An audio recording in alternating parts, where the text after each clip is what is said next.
Hello. नमस्कार students. सभी को राम राम। हम लोग पढ़ रहे थे class 9 chapter first number system. जैसा सभी को मालूम होगा कि हमने एक सीरीज स्टार्ट किया जिसमें आपको 9 इसमें आपके लिए 9th वालों के लिए 9th 10th 11th और 12th के टोटल मैथ्स पढ़ाए जाएंगे। अब इन मैथ्स को पढ़ने के लिए आप क्या करते हैं, कहीं ना कहीं कोचिंग ज्वाइन करते हैं, वहां पे आप फी पेमेंट करते हैं। ठीक है, या आप कोई ऑनलाइन क्लास अटेंड करते हैं, वहां पर भी आप फी क्या करते हैं, पेमेंट करते हैं। तो ये पूरा का पूरा कोर्स फ्री ऑफ कॉस्ट होने वाला है। 9 10 11 12 के बच्चों के लिए, सभी के लिए टोटल कोर्स क्या है, फ्री है। ये आपको @इबिल मैथ चैनल पे, इबिल मैथ जिस पे आप देख रहे हैं, इस चैनल पे आपको free of cost play list में अवेलेबल रहेगा। और एक इम्पोर्टेंट जानकारी के लिए बता दूं कि मैं डेली 12 बजे दोपहर को मैं लाइव रहता हूँ। एसएससी के स्टूडेंट्स के लिए, एसएससी या जो भी कॉम्पिटिटिव एग्जाम में जिसमें अर्थमेटिक्स आते हैं, उन एसएससी आरआरबी हो गया आपका, यूपीपी, यूपीएसआई, इन सभी के लिए मैं डेली लाइव एक क्लास पढ़ा रहा हूँ। और क्लास क्या है, क्लास तो है ही है, बट वहाँ पे हम प्रैक्टिस करवा रहे हैं। क्या? प्रैक्टिस सेट सॉल्व करवा रहे हैं जो प्रीवियस ईयर के क्वेश्चंस आए हैं।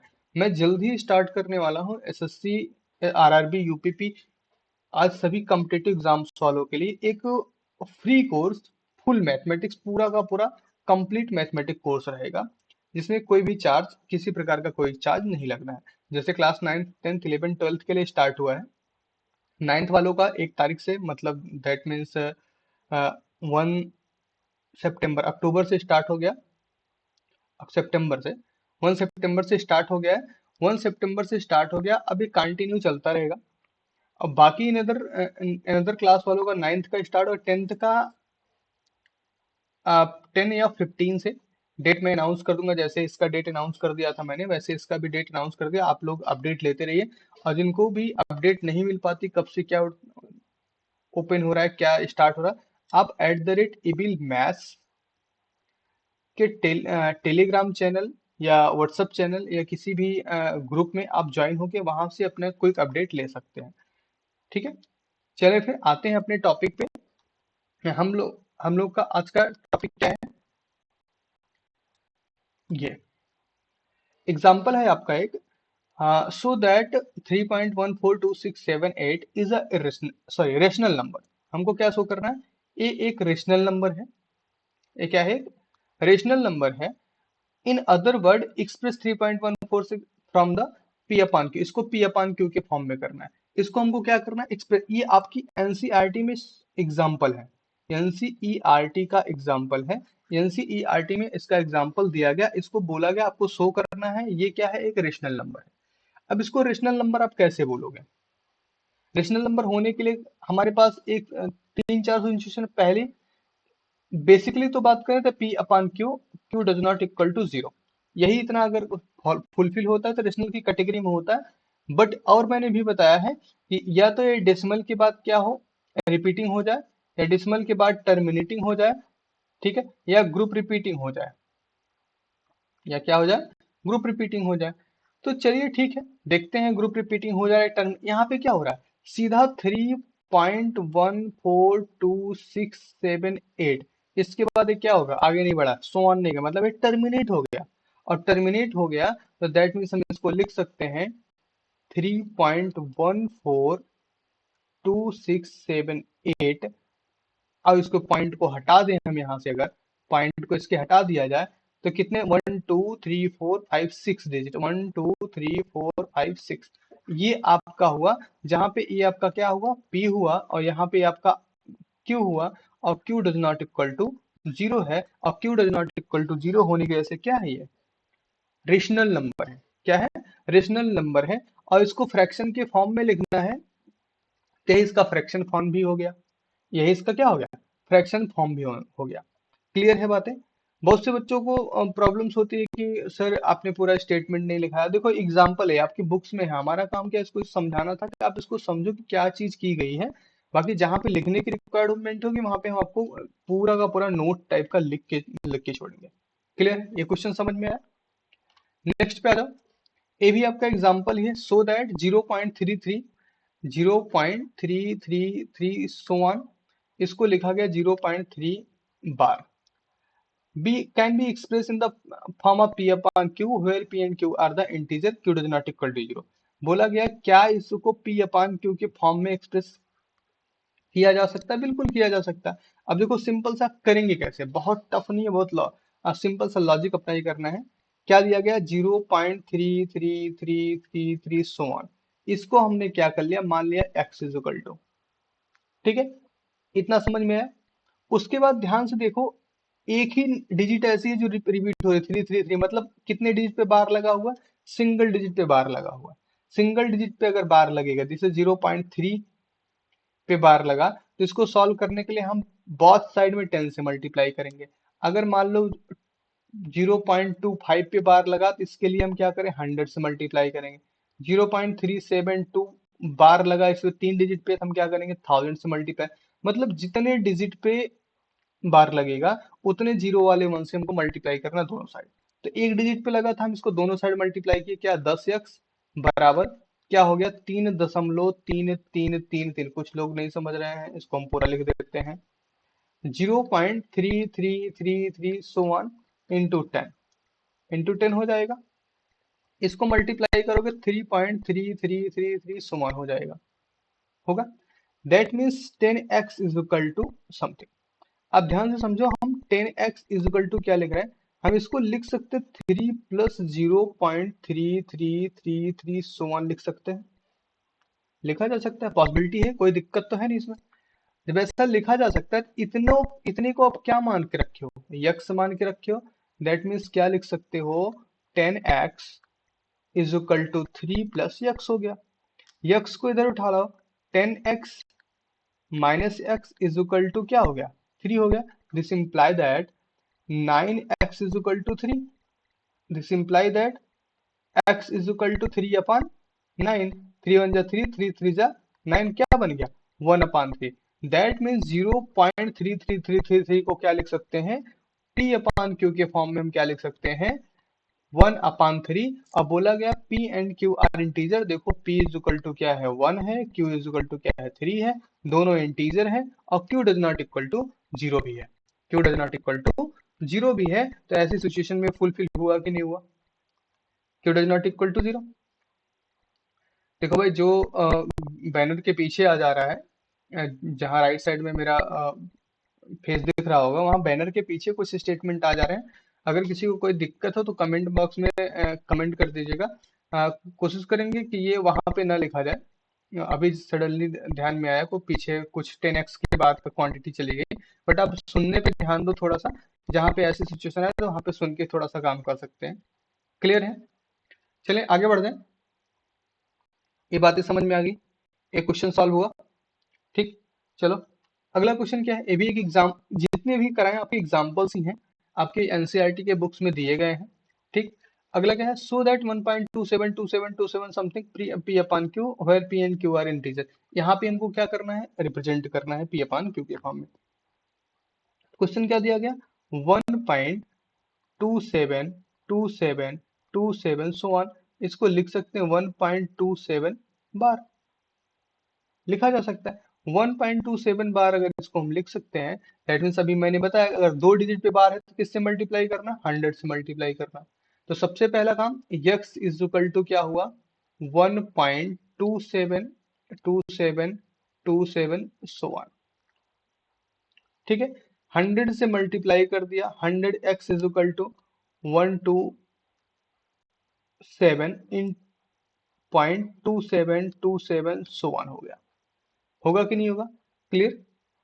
अब देखो, इसको अगर लिखना चाहे तो 126 प्लस 1.2727 सो ऑन लिख सकते हैं कि नहीं लिख सकते हैं, ऐसा पॉसिबल है कि नहीं है, किसी को कोई दिक्कत, कोई दिक्कत नहीं है। अब ध्यान से समझो, हमने क्या लिख दिया भैया, यहाँ पे 10x, 10x के बराबर क्या मिल गया, 126, 126। और 126 में इसको क्या मान रखे थे, यक्स मान रखे थे, इसको हमने क्या मान रखा था, यक्स। अब देखो यक्स को इधर ले आए, अगर बराबर के इस पार हम इसको ले आते हैं, तो ये x माइनस में आ जाएगा, बराबर कितना हो गया 126 हो गया।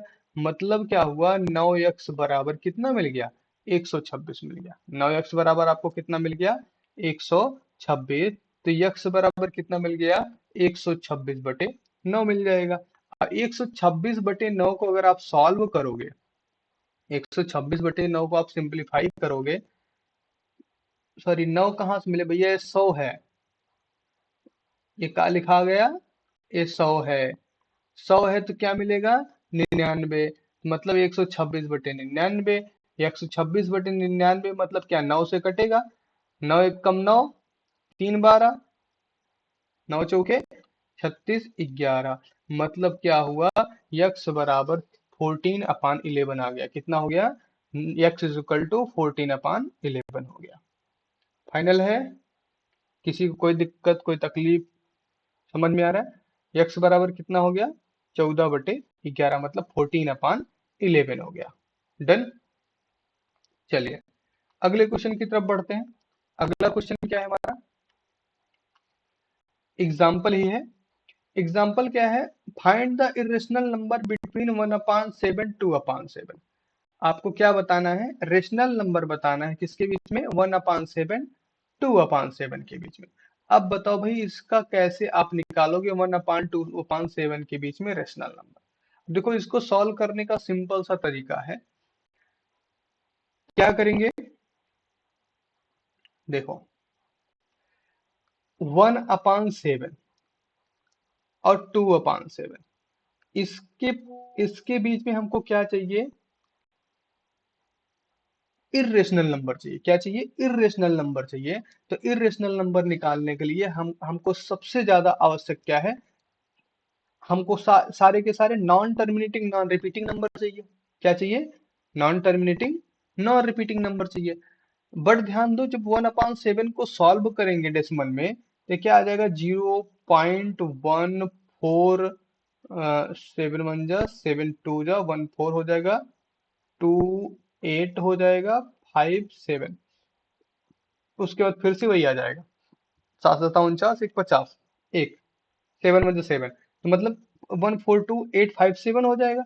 और 2/7 में क्या हो जाएगा, यानी 0.2284, उसके बाद क्या हो जाएगा 7 1 4, यही है।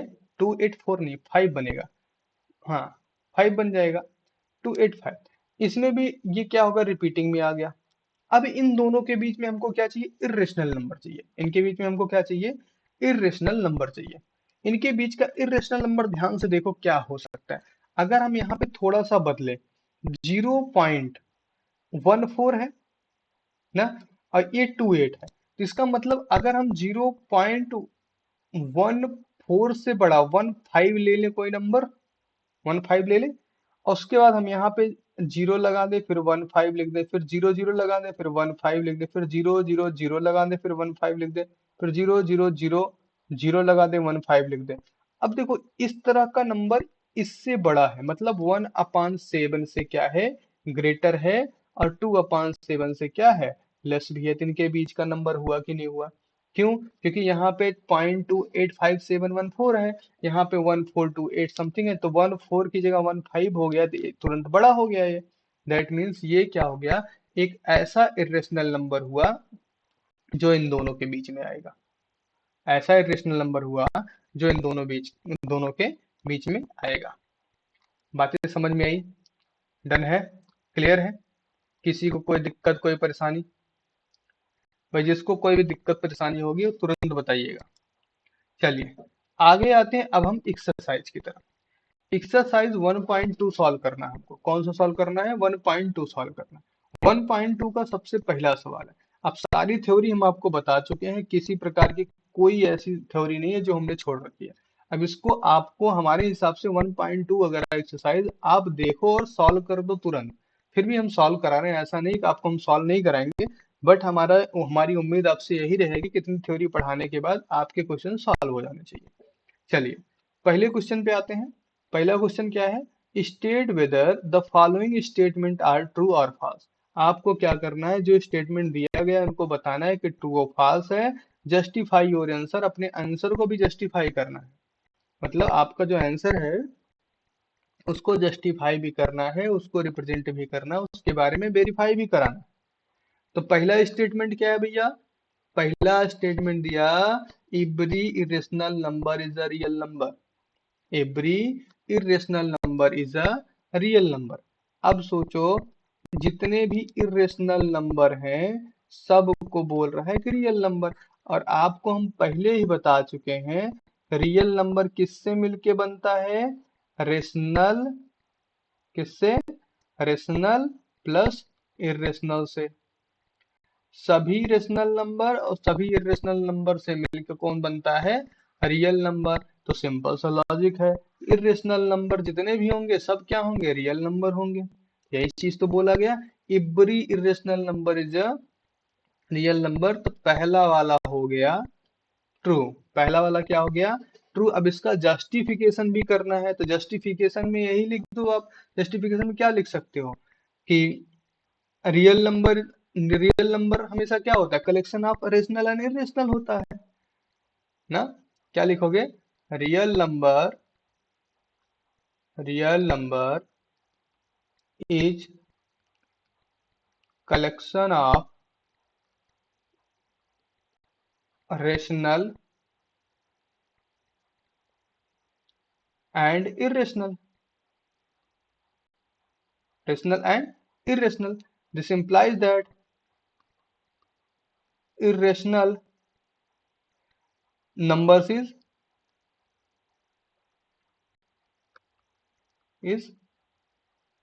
real number.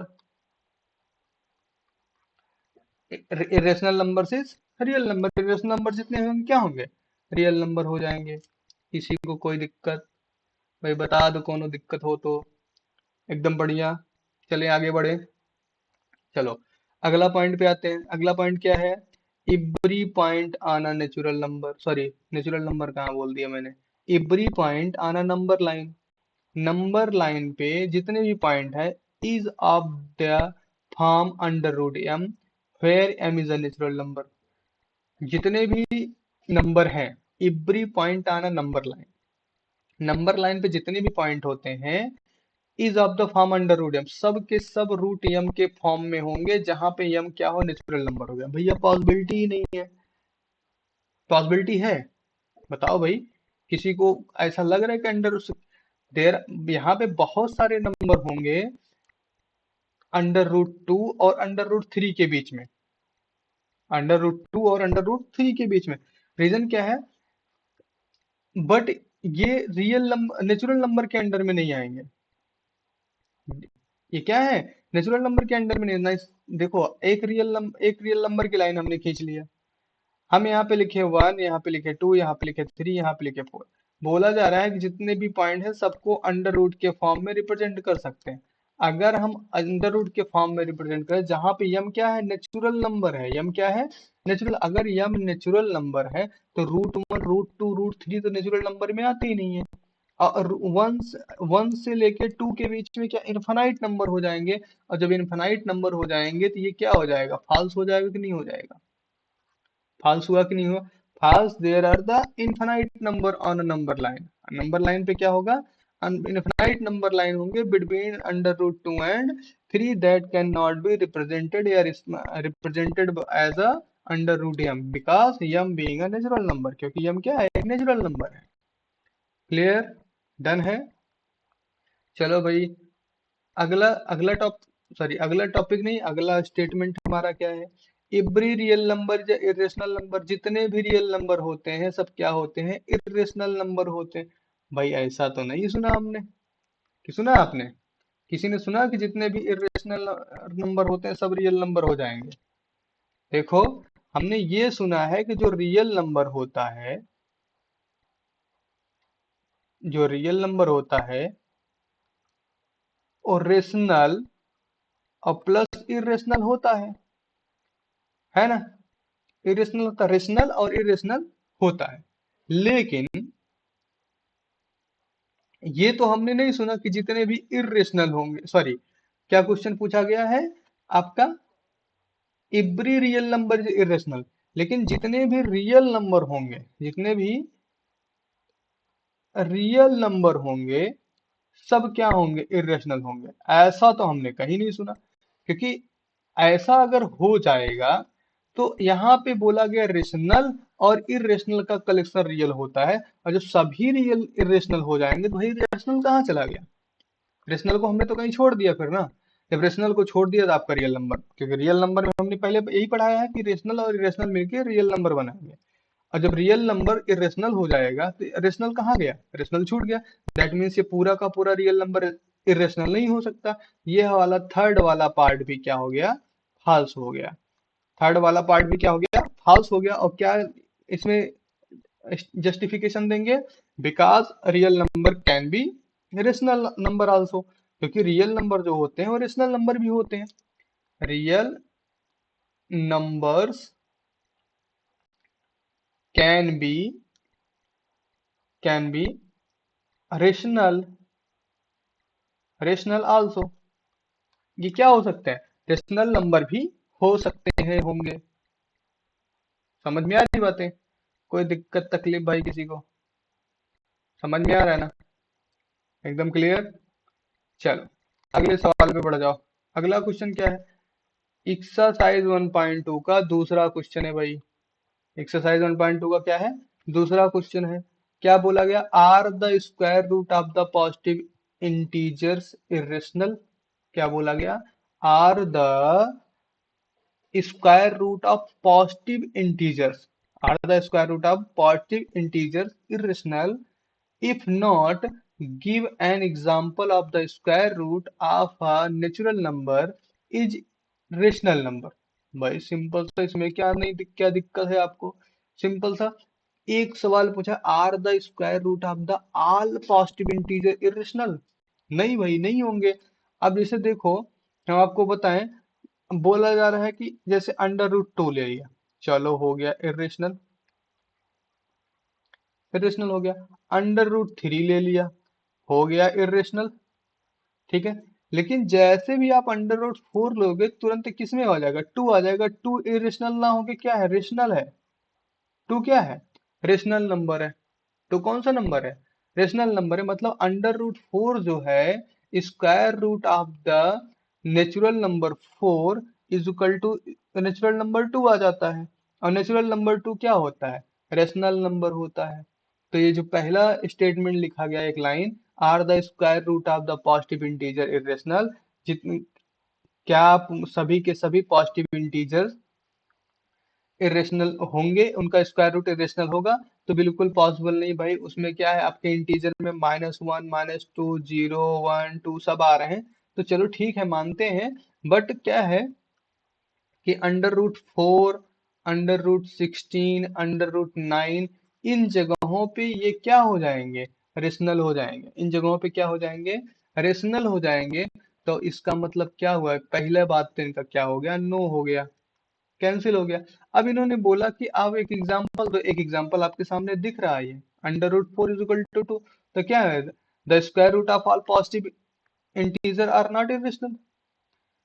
The square, square root पूछा गया ना, square roots of all positive integers, positive integers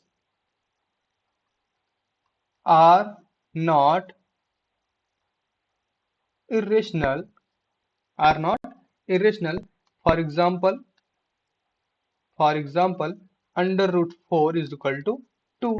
Under root 4 is equal to 2, which is rational, which is क्या हो जाएगा, रेशनल, जो कि क्या हो जाएगा, rational number, which is rational number, जो कि क्या हो जाएगा, रेशनल नंबर हो जाएगा। बातें समझ में आ रही है, डन। बहुत भारी भरकम क्वेश्चन नहीं, छोटे छोटे क्वेश्चन है। आप लोग इतने बड़े हो गए हो कि आप लोग को इतने छोटे क्वेश्चन समझ में आने चाहिए। क्लास 7th 8th में सारी चीजें, छोटी छोटी चीजें पढ़ा दी जाती हैं। जो भी बच रहा है हमने सारा एक्सप्लेन भी कर दिया है। ये सब क्वेश्चन तो आपसे हो जाने चाहिए। चलिए अगले क्वेश्चन पे आ जाओ भाई। अगला क्वेश्चन लाजवाब क्वेश्चन। कुछ लोग तो अच्छा खासा कंफ्यूज है, कुछ लोग तो पते नहीं, पकड़ ही नहीं पा रहे करना क्या है इसमें। So how under root 5 can be represented on the number line.